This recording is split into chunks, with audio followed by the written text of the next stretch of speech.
This is Money Moves on VSiN, the sports betting network. All right, y'all, we are in it. Week 1 of college football is upon us. The NFL almost there. Roster cutdown day, though, officially today. Lots to discuss, of course, and lots of bets to be made as we welcome you into Money Moves on VSiN, the Sports Betting Network. Tuesday edition of the program alongside Jonathan Von Tobel, Stormy Buonantony with you. For longtime listeners of the network, you might be familiar with the two of us, but maybe not at this time slot, just day 2. But this will be the current format for every weekday moving forward, 11 to 1 Pacific, 2 to 4 Eastern. And we mentioned this in passing yesterday, but didn't give the details. The two of us will also be teaming up on Sunday morning. So we're going to host a countdown to kickoff show right here on VSiN in that final hour leading up to the 1 o'clock games and be hanging out with you guys all through that early window as well. Yes, contrary to popular belief, there is another hour that is going to take place between Mitch and Paul's show and then the start of the football schedule. So very much looking forward to it. The countdown to kickoff will be great. I'm sure we will be joined by great guests as we have arguably one of the more important hours leading up to kickoff, the inactives and inactives, obviously, where some of these late line moves will go, totals as well, and the impacts on player props and more. And some names have been thrown. I think Derek Stevens might be joining us with some regularity among some others. So really looking forward to a very great hour at 9 a.m. Pacific every Sunday once football season gets around. Yeah, you're going to be locked and loaded with everything you need to know leading up to those 1 o'clock games. And it'll be nice, too, in that window during Live Bet Sunday, while we're talking about through some of the live betting options on the NFL slate, we can also get the college football lines as they drop for the next week. So get a little jump start on those games as we go. And I'm sure that this was definitely the biggest news on everybody's brain right now and had, definitely Taylor Swift and Travis Kelce that wasn't of interest to anybody. So you shared a text. We get the news today that they're engaged. It happened. Yeah. So I will share this because you in our group chat for the show said, I know JVT doesn't care. You are correct that I don't care, but I will say I am not in the camp of those who are like, get off my TV. Yeah. This is clearly one of the bigger stories if you're talking about personalities and where they're at.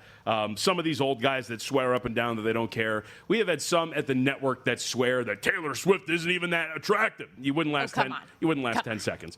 And so I think that overall, this is a very big story. But yes, you're right. I don't really care that much. Who's taking whose last name? That's what I really want to know. No, I will add on to this, though. For anyone, you can't do it though, right? If no, Swift. No, neither way. I mean, he should. I don't think either. First. No, that's what I'm saying. Yeah. Whoever's got the higher income, baby. You can get 2 T Swifts going. But with that in mind, I did just want to tag this with a betting note because for anyone who did get involved in some of those Canadian odds or whatever it was with the New Heights podcast about a week and a half ago, just missed it because will they announce their engagement was one of the props that was available out there. Oh, yeah. She wanted to announce the new album before the engagement. So priorities, ladies and gentlemen. That's it. I will say really quickly, one of the stupidest things, it was around the Super Bowl. There were so many people. The prop was up. Will they announce their engagement? No. It was, and my equivalent was, would you announce your engagement at work? And it's like, of course not. You would not do that. It was one of the better betting opportunities to know. People do that, though. Like, you remember, At work? I mean, no, I'm saying in football. Oh, yeah, they do that a lot. So, but I don't foresee the two of them doing it. And obviously they didn't. They did it in a beautiful garden, a true love story, as one might say. Okay, let's get to it. We got a lot to get to on the show today. Producer Brian Ortega, let's run it down. It's time for the top headlines and topics of the day. This is The Rundown. All right, top items and guests on deck coming up in about 30 minutes. Adam Burke, managing editor of VSiN.com, is going to stop by the show. Lots to discuss with him, including the updated NFL betting guide, the betting guide 2.0, as it's called. Obviously, we have the regular season preview that comes out during the summer, but there have been trades, updates on holdouts, injuries, quarterback battles decided, odds on the move. So we're going to get into all that with Adam. Yes, I'm very excited. Adam does a lot of great work, obviously, up at the website involving our guides as well. Looking forward to what he thought coming out of week 0 and how he's adjusted. He just was market ratings and his power ratings all the time. So I'm curious to see if he's gotten any from week 1. Yes, so lots of college football talk as well as Major League Baseball with him. But speaking of college football, number 2 on the deck here. What's on the marquee? 15 minutes out. We are going to dive into the marquee games of week 1 for college football. So our thoughts on Texas, Ohio State, LSU, Clemson, Notre Dame, Miami, and a whole lot more there as well. I'd also argue, because we're going to get an NFL week 1, we're starting to see some week 1 line moves as well for the regular season of the National Football League. Key numbers are at least altering on some of the juice. We're seeing some moves in one direction or another, maybe some buyback, some numbers coming off of key numbers. So very much looking forward to what we're going to have later today as a whole. And we're going to start in the NFL here as well because because another one of these contract sagas has ended. We detailed the news yesterday that Terry McLaurin got a deal done with the Commanders. 3 years, $96 million on that extension, $30 million in a signing bonus. But then later in the day, after we were off the air, Trey Hendrickson and the Bengals came to an agreement, albeit not the way that I anticipated it. Full disclosure, Cincinnati gives Hendrickson, who of course led the league in sacks last year, was in second the year prior, a $14 million raise this season, so that ups his salary to $30 million. Deal also includes another $1 million in incentives if he plays 60% of his plays and the Cincinnati Bengals make the playoffs. But for two sides that seemingly were very, very far apart, Trey Hendrickson wanted guaranteed money like he saw from some of his counterparts of TJ Watt, Myles Garrett, and the like. The Bengals weren't willing to budge on that. So with that, he gets the big bump this year and becomes an unrestricted free agent after the season. Well, devil's in the details, right? He wanted guaranteed money past year one. Yes. And they did not want to give him guaranteed money past year one. So it's all of this for this, which is like a giant, like a popcorn fart. What are we doing? You should have just, because here's the thing. If this is what it was going to be, because clearly the Bengals are screaming to the heavens, whether it's they don't trust him because of his age, whatever it is, we don't want to invest in you past this next year. Mm-hmm. So they get what they want. He doesn't get the security, but he at least gets more money, and then he'll be able to hit free agency. It is somewhat of a gamble on his part because, look, we don't know what's going to happen this year, and God forbid you suffer a serious injury, and then you're a pass rusher in your age 30 season going into free agency, like all of the things that can happen from this. But, like, this is what it came down to? Yeah. Like, we couldn't do this 2 or 3 months ago? We had to do all of this? I think it was the same thing with McLaurin, right? Like, how is that deal not easy enough for you to get done? Like, this is what most people expected this was going to look like. So two things here. I think big picture, just really quickly. If I'm Joe Burrow, I am, again, looking around and going, are you serious? Like, so he's leaving after this year and... Like, what do we have? Like, hopefully the rookie defensive end turns into him again? Like, we're right back to square one. Again, demand a trade. But I would say, I asked you this question. I will ask it again because now it is solidified. Okay, he's on the team. What difference does this make for you for this team? I still think the Bengals defense is bad. Right. And I still think that Joe Burrow and the offense are going to have to figure out ways just to outscore people on a given day. I think if you're giving yourself a threshold and you're Cincinnati, it's okay. Our plan is let's score at least 35 and see what we can do because that's what it's going to look like. I do not foresee this defense being much better. The lack of changes that they made. Yes, Trey Hendrickson is huge. If they did not find a way to work out this deal, I think I would like him even less. But you'll notice in the market, there's no movement on this, right? I think had they not been able to come to a deal and maybe he did get traded elsewhere or he held out, then we would see some movement there. But we didn't for a reason. This is the expectation for the Bengals. And now with those two deals officially done, the one that's still looming here is, of course, Micah Parsons.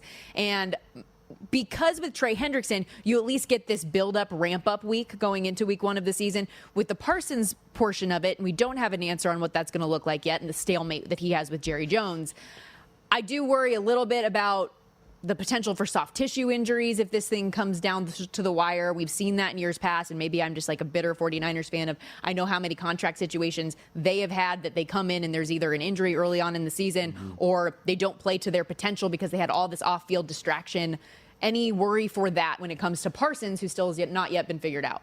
I mean, wake me up when the season starts. I keep saying, you know what I mean? Fair, I know. I feel like I deserve some credit here. This has been my mantra like all summer. It's just been like, dude, wake me up when we're about to kick off, and we'll see if we're still doing this thing with all of these guys. And sure enough, right, we go down the list, check. All of these guys are back. All of these guys are fine.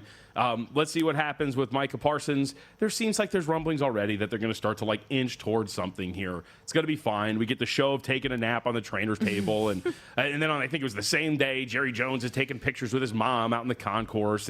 It's all just nonsense. If you tell me, you tap me on the shoulder on Thursday and say, hey, buddy, Micah Parsons still isn't playing. All right, cool. Then maybe it's worth something. But at this point right now, to me, it's a big nothing until we get there. Okay, well, that stalemate continues. Yeah. We did get some movement in the Browns quarterback room yesterday. While a lot of reports that we had seen out of Browns camp were asking the question, could this team end up holding 4 quarterbacks? It's very rare, and they elected not to do it. So Kenny Pickett ultimately gets traded to the Las Vegas Raiders. And we talked about the news yesterday that Aiden O'Connell had the wrist injury. He's going to miss 6 to 8 weeks. So now Pickett in that spot to be the backup for Geno Smith in Vegas. And in return, on the Browns side of this, they get a 2026 fifth rounder.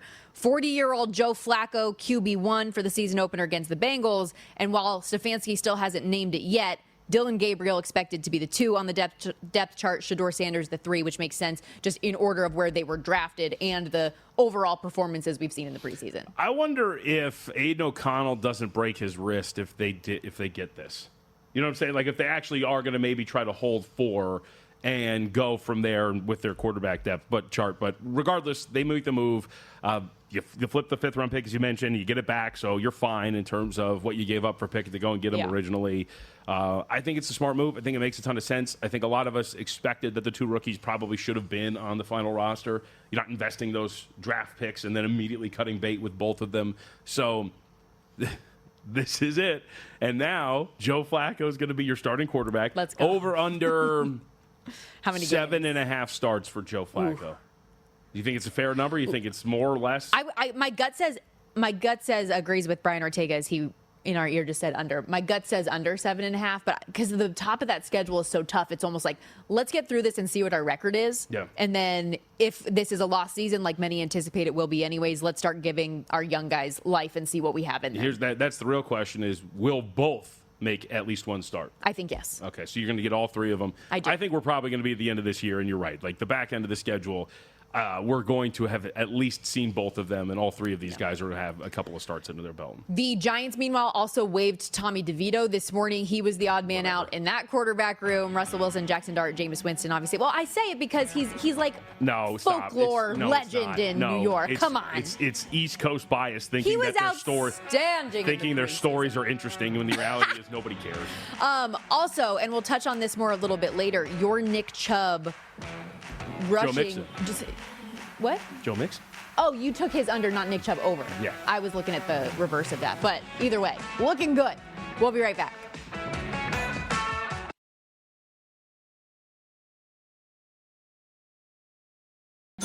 You're watching Money Moves here on VSiN, the Sports Betting Network. Back here on Money Moves, VSiN, the Sports Betting Network, Sirius XM Channel 158. He's Jonathan Von Tobel. I'm Stormy Buonantony, and we are here. Week 1 of the college football season is upon us. We had a nice little appetizer for week 0 with 5 games. Come on. You're not an appetizer guy? Actually, my wife and I were just having this conversation. I am the side of our marriage that comes from the appetizer family, right? Like where when you would go out, your dad or my mom would get appetizers when we go to the restaurants. And she was very much not an appetizer family. So it's a conflict that we have generally when we go out. Was she a dessert family? Like, did she have a different She is big on sweets. She's kind of like you. She doesn't carry sweets around like you do, but she does have a very big sweet tooth. For the record, I actually am a little bit sad. I do not have a Ziploc of candy in my purse today. It's going to totally come off. But now that it's football season and I'm traveling, so retro I was sours. going to say, I just threw Stormy, for those who don't remember, were they Minto? Remember the little sours that used to, in the silver tins that used to? Yeah, I know exactly what you're talking about. I didn't know that they still made these. I know. I was at Barnes & Noble today. There you go. That's awesome. But now that it is football season, I will have snacks on me regularly, which I think is personally. Those aren't snacks. I think that's a great thing to have in a person. You get snacks some Nerds like gummy clusters. I was going to say snacks get like some peanut pretzels, M&Ms. I like pretzels carrots. too. You have those Dots pretzels, Yeah. honey mustard flavor, original, or the Parmesan herb one. Pretty fire. That said. What else is pretty fire is all the college football that we have on deck. And I liked the appetizer of games that we had. It was a nice setup. We already got some chaos. We already got a won't we get over the total on a final series of a game, all of that good stuff. But now the real top 25 on top 25 crime and playoff implications are already kicking off with week 1. Texas, Ohio State, LSU, Clemson, Notre Dame, Miami, all of these. So let's get to the big dog here. Texas, Ohio State, number 3, favored over number 1. And I don't know what's more interesting here, the spread or the fact that Ohio State has reportedly banned Dave Portnoy from the premises for big noon kickoff. I did love, though, Todd Furman, good friend of the show, he tweeted he hopes Michigan counters by banning Urban Meyer. But Ohio State was -3, got down to as low as -1.5, now 2.5 out there. Is Todd a friend of the show? He's my friend. Okay. All right. Just throwing it out Maybe there. like before you joined the Money Moves family. Look, I mean, I've said this a couple of times. I guess we'll continue to stand on business, if you will. I feel like this goes like Texas kickoff. They'll be favored or pick, right? It seems to be heading in that direction. Ohio State here at Circa is 2. Offshore, they're 2. If there was any rush or any thought by those that shaped the market that this thing is getting out of whack, should be over that key number, there has not been that resistance yet. In fact, it still continues to head in one direction. So I will be interested once we get closer, once you can get more money down on these things, if we start to see that buyback. But at this point right now, hasn't been the case. And I would assume that we're probably going to more likely close in the Ohio State -1.5 range than it would Ohio State -3. Just kind of reading the tea leaves of where the market's at. And by the way, I would agree. I mean, excuse me, I've got a Texas money line ticket, and I think that they were the underrated team coming into this. And I'll take my shot with Arch Manning and a team that I think's returning production is in better spots along the defense, right? I know you have questions along the offensive line, skill positions outside of running back, but I trust what's coming back for Texas a little bit more here and the quarterback with the higher floor. With Texas, my big concern is, and I know a lot of these offensive linemen have garnered a lot of hype and attention, but 4 of 5 new starting offensive linemen in front of your quarterback who's making his first season opening start, just that confluence of factors. But for Ohio State, as you mentioned, a lot more change. And I know they have 2 of the best individual players in the country, if not the best individual players on the country on each side of the ball with Jeremiah Smith and Caleb Downs, but so much new quarterback, new coordinators, new top 2 rushers, your top 3 sack getters are gone, right? Like all of these factors do matter. The total in this one has come down from 50.5 to 47.5. I lean under even at the shorter number. It's too simple of an argument, but 2 really good defenses, I think, taking on offenses that are breaking down new quarterbacks. But one last thing on here that I am curious your opinion on. If this does get down to the 1.5, like games don't often fall on 1 or 2 particularly often in the FBS over the last 15 years. 1-point margins of victory happened 3.53% of the time, 2-point wins, 3.29. Also, underdogs of 4 points or fewer in that 15-year span have gone on to win the game outright in 47% of the games. So if that were to ring true and we got down to the 1.5, would you rather, if you liked Ohio State, lay it, so you're only betting the -110, and if you like Texas, just go ahead and take a shot on the money line around 115 to +120, depending on what number that is? Sure. Give me those numbers again. 3.53%, the game has landed on 1. 3.29%, the game has landed on 2. Okay. I mean, all right. They're generally not too high.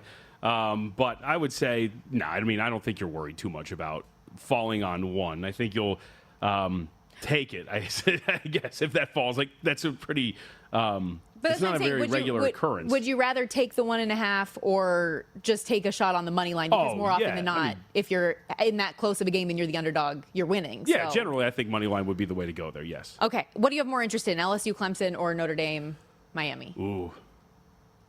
I mean, LSU, Clemson, these are 2 teams that are playoff teams. I don't know if I really buy Miami too much as a playoff team. We'll see if that's going to be the case. But these are 2 potential playoff teams that I think relatively highly of in their respective conferences. Obviously, Clemson, you have to. They're the favorite to win the ACC.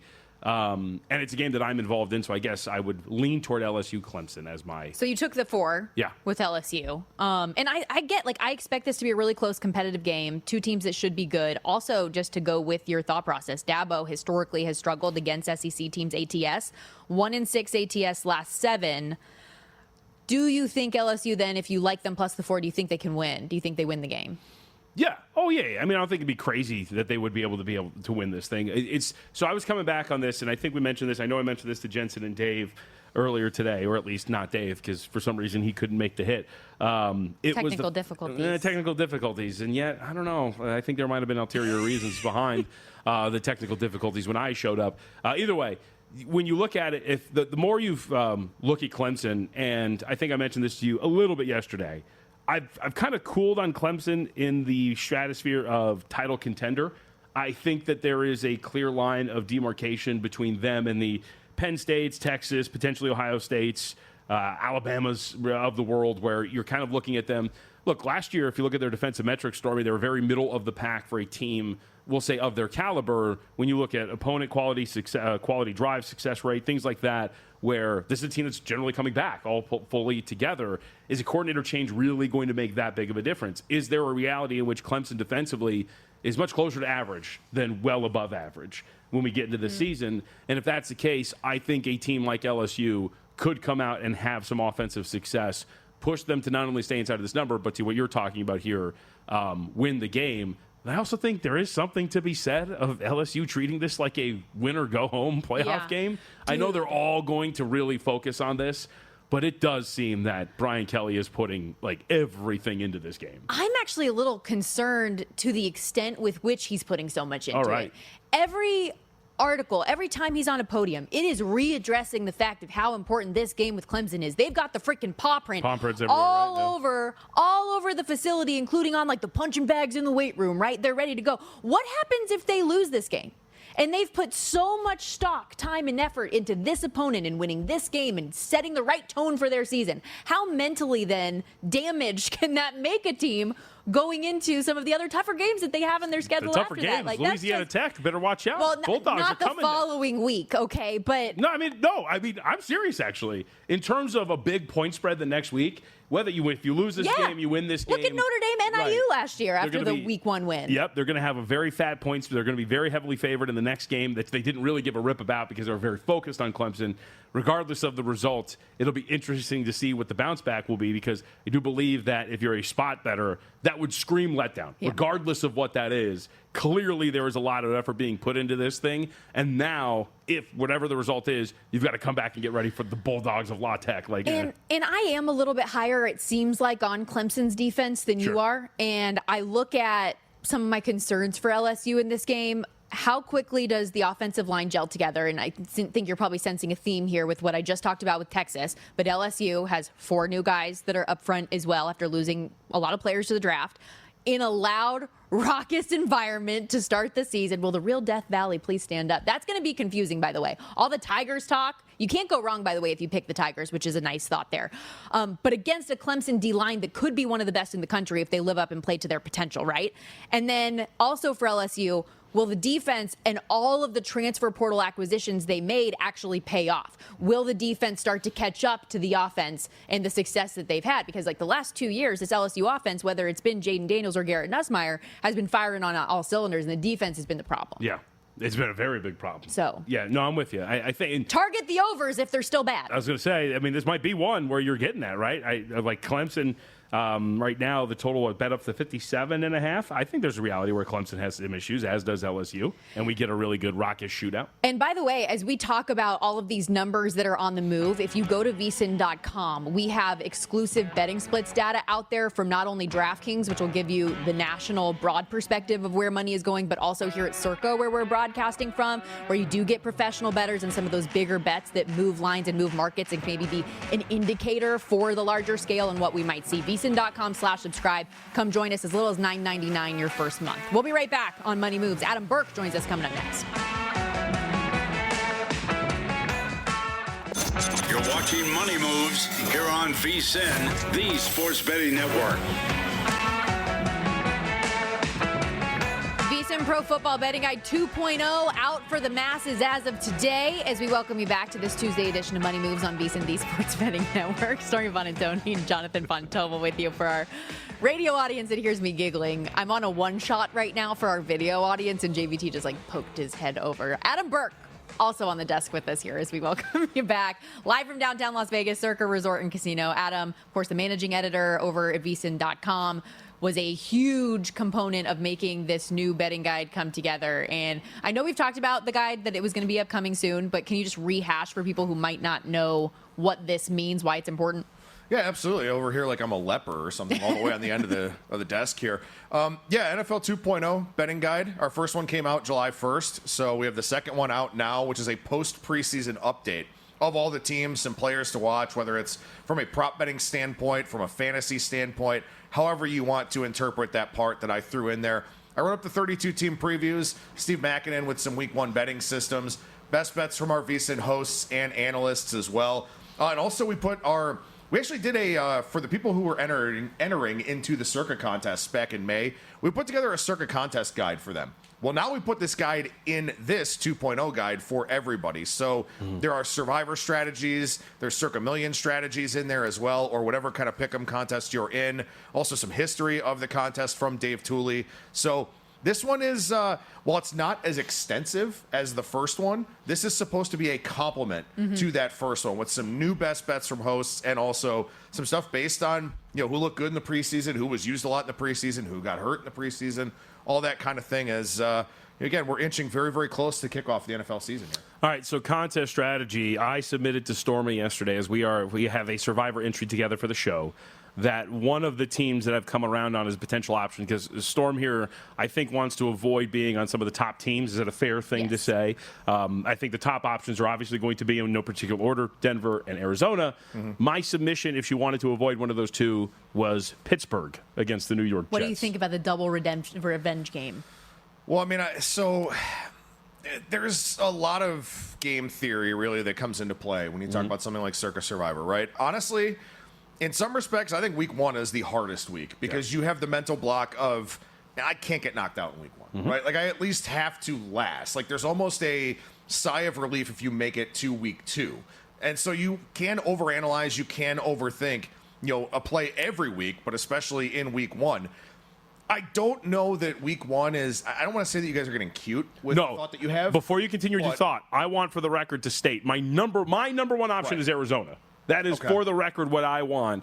But Storm and Norman here has some fears about it. I feel like that's where we're going to end up because, to be honest with you, I've slowly been talking myself more and more into it because if you're going to use Arizona, I would prefer to use Arizona early than late, and especially at a point in the season where do we have any faith at all in this Saints offense? And if Spencer Rattler's going to beat me, then fine. Okay, go for it. I don't see that happening. So I've been allowing myself to open the door more to the Arizona Cardinals. But when you presented the Steelers yesterday, I did like it. I kind of liked it.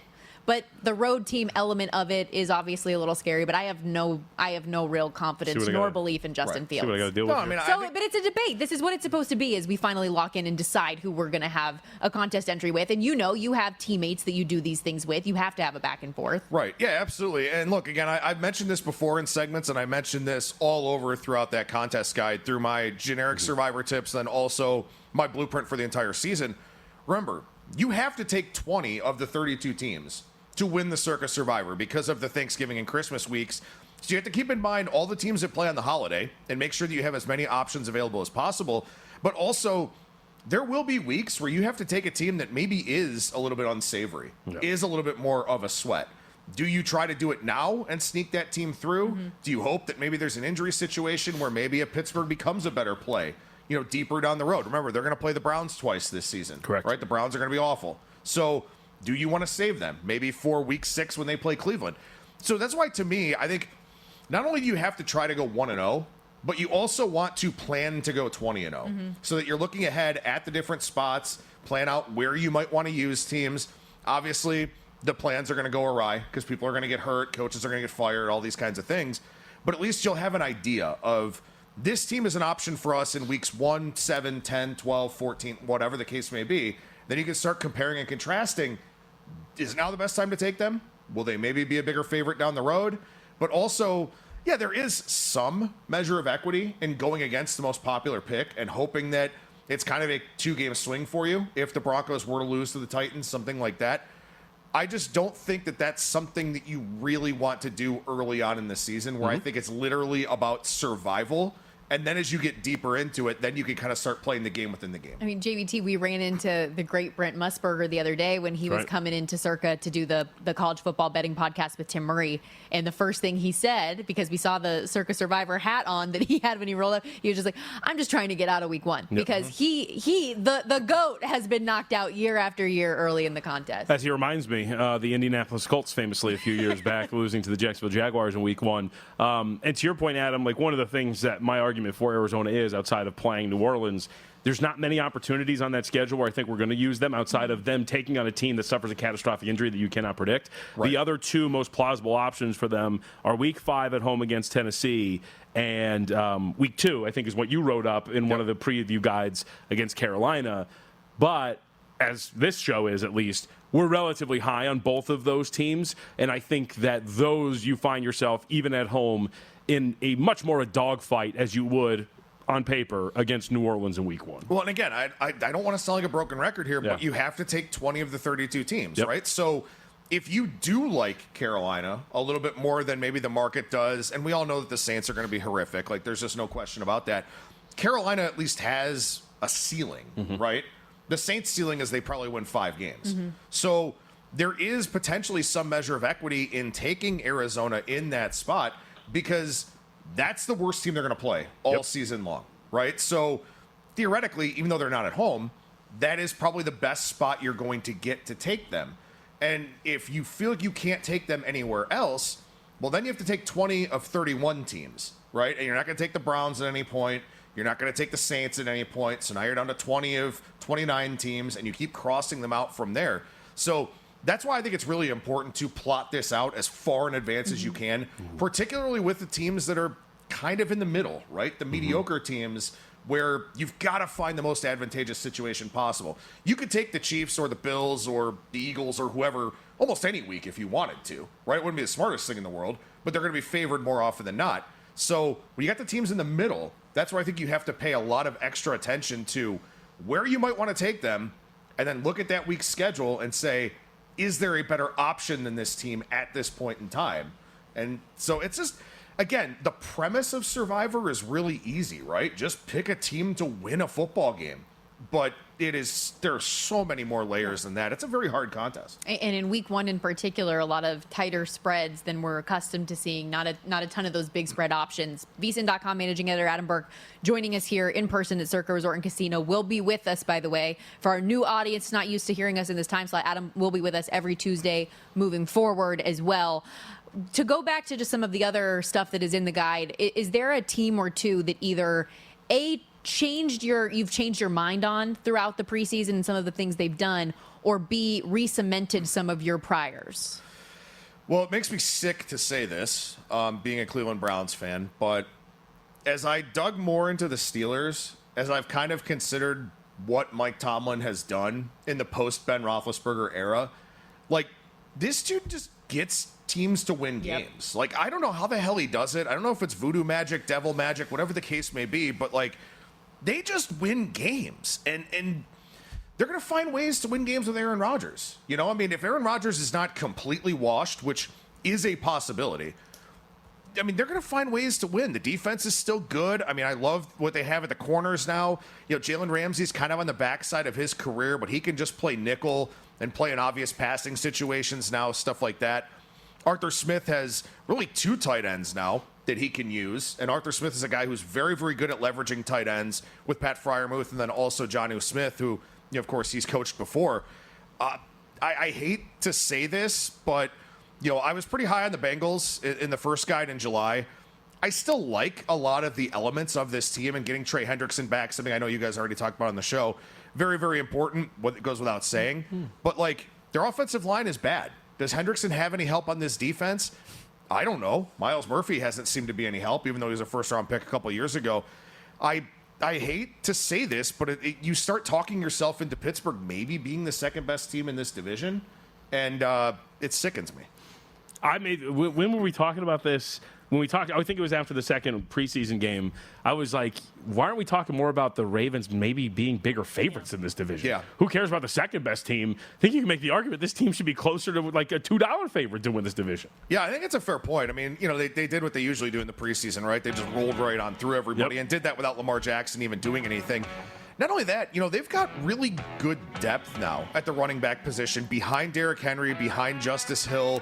You know, they've got some guys that they can leverage in different ways. And again, if you can keep Henry's workload a little bit lower, that's a good thing. Again, the NFL Betting Guide 2.0 out now for VSiN Pro subscribers. VSiN.com/subscribe is how you can get in there. More with Adam Burke coming up after this.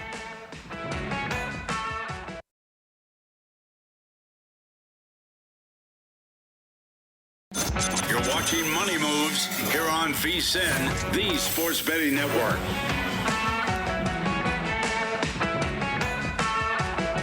Adam Burke, kind enough to stick around, VSiN.com managing editor, here with us on Money Moves. Stormy Buonantony, JBT, and for as much of the betting guide and NFL talk that we had earlier, which is, again, a great reminder that is officially out now, the refresh of the betting guide, we're going to shift gears and get into a little college football, Major League Baseball here. Before we do, I do want to respond to this. So Coach Harry Ellis checks in, said he just heard the AFC North talk. Are we sure the Steelers don't have the worst of the four starting quarterbacks? Flacco the last 2 years has been better than Rodgers. I'll stop that right there. On. Coach, and we have a Browns fan here who watched him win comeback player of the year. You could speak to this a little bit. if you're honestly saying Flacco the last 2 years has been better than Aaron Rodgers, I don't think you've been watching. And I don't mean that to come off as antagonistic. Flacco's been awful. He puts the ball in danger. Mm-hmm. He won playing high-variance football. And when I say he won comeback player of the year, playing high-variance football where they were playing the 3 true outcomes, which was pick, arm, punt, or incompletion. There was no skill involved in that. If you look at the turnover-worthy play rate of Flacco the last 2 years, it's been astronomical. I don't know where this thought, and this kind of grows to pass what Coach Harry Ellis here is saying. There's this weird thing that since Flacco has won comeback player of the year, that he is a better player than what he truly is. If you actually break down what he is, he has been awful since he started playing for your team.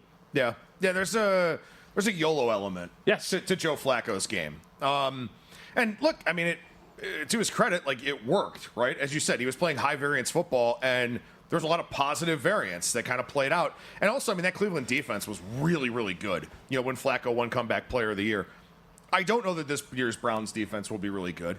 Their wide receiver position is a disaster right now. I mean, maybe Isaiah Bond is a player. I don't know. We'll find out. Jamari Thrash, not really. I mean, yeah, they have Njoku and Harold Fannin. But, I mean, look, I guess you could maybe make the case that Rodgers isn't that far ahead of Flacco, right? I guess you could say that. But, I mean, I like what Pittsburgh has around Rodgers and just the coaching staff in general. I mean, I get it. Rodgers is not Joe Burrow. Rodgers is not Lamar Jackson, which maybe to your point, JVT, maybe we should be talking about Baltimore being a bigger favorite in this division. But, yeah, I would strongly disagree. Yeah. Just to add to the point statistically, PFF passing grade, Rodgers last year 16th, Joe Flacco 23rd. EPA per dropback, Joe Flacco 41st. Aaron Rodgers last year, let's see, hold on, I lost him. Let me give it to you, 30th. So there's no real data point that supports that at all either. And say what you want about Rodgers, he still threw for 3,900 yards and 28 touchdowns, something a lot of teams would have killed for that they didn't have last year, particularly the back end of the year when he was more healthy from the Achilles. He was a different guy. If there's one thing we know about Aaron Rodgers historically in his career, he's not a very turnover-prone guy versus Flacco, who, as we talk about, that's a big part of his game. And listen, Flacco's going to have his moments. Right. There are always going to be times where he's got the arm, he'll have the big play. You call YOLO ball, right? That's a lot of what we've seen from him. So he'll have moments. But if we're saying that Flacco is better than Rodgers, I'm just going to staunchly disagree with that. Also, I get it, right? Like Aaron Rodgers and Nathaniel Hackett had this long-standing relationship and all that. Give me Art Smith over Nathaniel Hackett like a million ways to Sunday. We did just get some breaking news here, and I do want to talk college football because you have articles up for a couple of games that I want to get into. But real quickly, we did get news just now official from the New Orleans Saints that Spencer Rattler will be the starting quarterback for Week 1. We talked a lot already this week about, that's the expectation. Dude. With how Tyler Shuck has looked to this point. Okay, what do you got? I just here. You want to know how you decide? I'm going to write down Spencer Rattler, and I'm going to write down Tyler Shuck, and then we're going to throw it in a hat, and we're going to mix the hat up, and then we're going to pull one out, and we're going to say, here's our starting quarterback. There is materially no difference between these two guys, I would argue. Is that fair? Yeah, I think it's fair. I mean, I think that maybe Rattler's a little more composed to play the position just because he has at the NFL level so far. But also, there's another element to this, too, where because of where Tyler Shuck was drafted compared to where Spencer Rattler was drafted, right, you don't want Shuck to start off just in horrific fashion, right? Like, Rattler maybe was a development quarterback. Like, Shuck was at least taken to the point where you feel like this guy's going to be on your team for a while. So why not go ahead and roll with Rattler and just see how bad things are at first? Maybe you can fix the offensive line protections, maybe get deeper into Kellen Moore's playbook, whatever the case may be. Then you go to Shuck, and it's going to be very easy to do probably by week 6 or 7, something like that. I thought it was going to make fun of you. I thought you were going to go, the Hunter Renfrow got cut news. I was like, is that really worth breaking into the show for? No. How many aw shucks headlines are we going to get? Oh, it's a good one. For Tyler Shuck. How many just sayings are we going to get for Julian Sayin this year? That's another one that I feel like we're going to get a lot. That's a good one. There's another reference for Julian Sayin that would go above both of your heads, so we won't do that. Hit me in the break. Let's go to college football, is it radio though. Friendly or no? Oh, it's totally radio friendly. It's just you and a bunch of stodgy old dudes would be like, so it doesn't really matter. I'm a stodgy old dude? No, I said you and a bunch of stodgy old dudes. Yeah. All right. None of you know about the legendary Super Saiyan Goku from Dragon Ball Z? No idea. Come on, no, you were right. On to the next. So Neither does our audience. You do have articles up right now on VSiN.com covering Auburn, Baylor, Boise State, USF, Nebraska, Cincinnati. There will be more to come, but one of those 3 games that I'm particularly interested in is this Baylor-Auburn game. And we're seeing the spread with Auburn laying 2.5 on the road at Baylor. There was a rogue 1.5 at South Point. Now it's back up to 2, but could that be maybe an indicator of things to come if this does start to go a little bit more in Baylor's direction? But I'm very curious your opinion on Auburn, because I was higher on them coming into this year. You get Jackson Arnold, all these things. And then you hear Hugh Freeze on the podium talk about how, yeah, let's play 3 quarterbacks. And let's have 3 different play callers. One for each down? Yes, we've got a play caller for first down, one for third. I'm going to have final say on second down, another important situation. But it seems very chaotic for me, taking on a Baylor team that's probably got a little bit of their stuff together and is playing at home. Yeah, first of all, shame on me, because I didn't mention that in the preview. I actually forgot that, they have this ridiculous setup where they're going to have multiple offensive coordinators and play callers. And yeah, I mean, generally speaking, those things don't work very well. But I mean, I have concerns about this Baylor defense, right? I mean, Dave Aranda is a guy who's supposed to be well versed on the defensive side of things. And while their numbers look improved for the season as a whole, last year they still gave up 30 points per game in Big 12 play and nearly 6 yards per play. And Auburn, yeah, they got some things to figure out, particularly with Jackson Arnold, but this is still going to be a very talented, very athletic football team that's going to have speed all over the place. The other thing I think is interesting is that Jake Spavital, the offensive coordinator for Baylor, said he wants to play with more tempo. They've got their quarterback back. They've got their running back. They spent a little bit of money in the transfer portal to bring in some wide receiver help. I kind of like the over in this game, honestly. I mean, this is one where I am a little bit worried about the weather, because there's a chance of storms. If we get a lightning delay or something like that, it can take the wind out of the sails of both of these offenses. And that's something that you want to keep in mind here early on in the season, where you may get some games with severe weather. But I still think over 57.5 is the play. I do have Baylor a half-point favorite in my power ratings, so I would lean towards the Bears side. But I think the over is the way to look in this one. All right. I know Stormy wants to go to baseball, but we got to ask about the real game coming up this weekend. Your Zips are getting steamed pretty hard here. Yes, sir. Come on now. Wyoming now a 6.5-point favorite across the board. They opened 9.5. Down under a touchdown in the Rubber City. I mean, look, it's a long trip from Laramie to Akron, right? Look, here's the thing I'll say, and I said this on the College Football Podcast I recorded yesterday with Tim Murray. Please rate, review, subscribe. Give us 5 stars. Even if you don't like me, give us 5 stars for the sake of Tim Murray. That's right. But look, anytime a team as pathetic and hapless as Akron is taking steam in the betting markets, man, do I take notice of that, right? For this one to come down through key numbers don't mean quite as much in college football because it's a higher variance game, but to come down through the key number of 7, that really says a lot to me. I mean, admittedly, I haven't dug a ton into Wyoming. I know you wrote the Mountain West for our college football betting guide. No. I did write up the MAC. I was not the least bit impressed with Akron, who can't make a bowl game. They weren't going to make the conference title game anyway, but they're banned from a bowl game because of their APR scores, their academic progress rate scores. Explains a lot. Not much to play for, and thank you. Not much to play for, and here they are, getting steamed down under a touchdown. Like, that's one of those line moves that really you've got to pay close attention to. And if you don't have really strong convictions to take Wyoming, I absolutely would not. Yeah, I would say that to the point of Wyoming, the way I kind of put it in the guide was Sauvel had more coming back last year, and they were awful. And now this year, you're rebuilding a ton of key positions. I know you got a quarterback you like here in Caden Anderson, but for the most part, there's not a ton to like about Wyoming, and I don't know if Sauvel's got it as a head coach. Please indulge me. Last 30 seconds. Do you have an MLB player favorite of the day? Storm's bad. Well, I'll throw out one college football play I like. I like Central Florida against Jacksonville State. Anything under 21 is good. I like that one there. As far as Major League Baseball goes, let's see here. You better give me something. Kind of a square play. Braves Marlins under 8.